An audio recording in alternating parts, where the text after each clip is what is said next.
Taxi maxi cab transporters federation का जी, आपको बखूबी पता है कि जो ये लॉकडाउन इन्होंने खोला है आज से,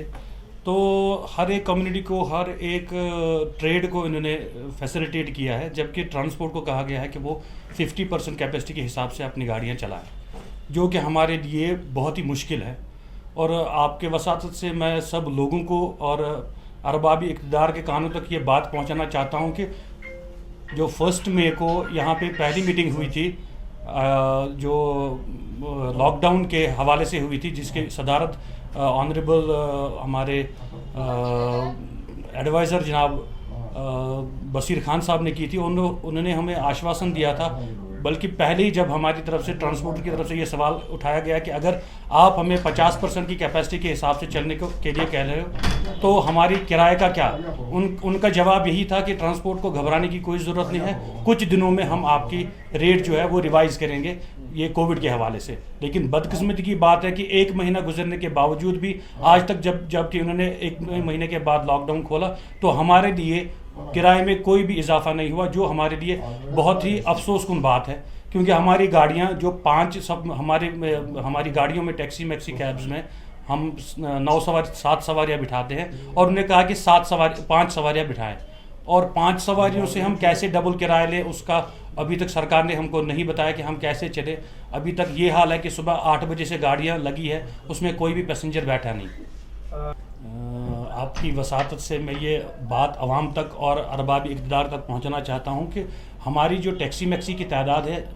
JNK UT JNK में, तो 45,000 प्लस है, जबकि रोज़ाना हमारा 16 करोड़ 75 लाख रुपए का नुकसान हो रहा है, जिसके हिसाब से आप खुद ही लगाए कि 3 साल से हमारा कितना नुकसान हो रहा है। ऊपर से जो हमारी, ये तो एक नुकसान हुआ, दूसरा हम जो बैंकों को 1 लाख रुपया इजाफी जो हमारी ये किस्तों पे जो सूद वगैरह चढ़ता है, इंटरेस्ट चढ़ता है, एक वो हमारी मेंटेनेंस होती है, चाहे गाड़ी चले या ना चले, हमें वो 50,000 रुपया खर्चा करना पड़ता है। हमारा इंश्योरेंस का जो प्रीमियम है वो पर साल 50,000 से लेके 80,000 तक हमारा होता है। इस हिसाब से देखा जाए कि हमारा कितना लॉस हो रहा है। देखिए जी, आपको पता है कि जो हमारा 5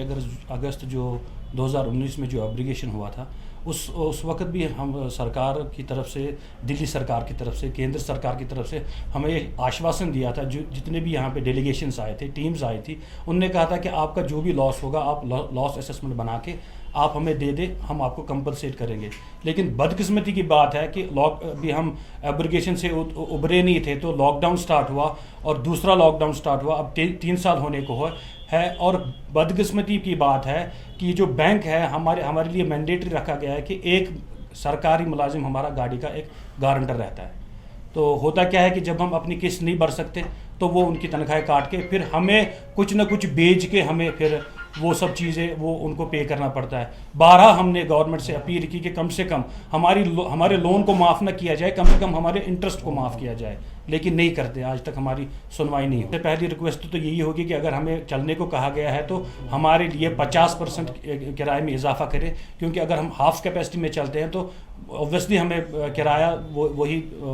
मिलेगा, उसमें हमारी मतलब उसमें हम गुजारा नहीं कर सकते। हमारा 50% का हाइक होना चाहिए ड्यूरिंग लॉकडाउन। नहीं, अभी तक सरकार की तरफ से या हमारी रियासती इंतजामी की तरफ से ऐसा कोई इकदाम या ऐसी कोई अनाउंसमेंट नहीं हुई है कि जिसमें ड्राइवर साहिबान को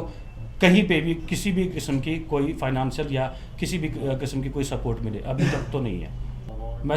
सिर्फ इतना ही कहूँगा कि बस अपने वो जो मास्क वगैरह है PSO को फॉलो करें, और जितना हो सके दूरी इख्तियार करें, खुद को भी बचाए और माशरे को भी इस मोहलिक बीमारी से बचाए।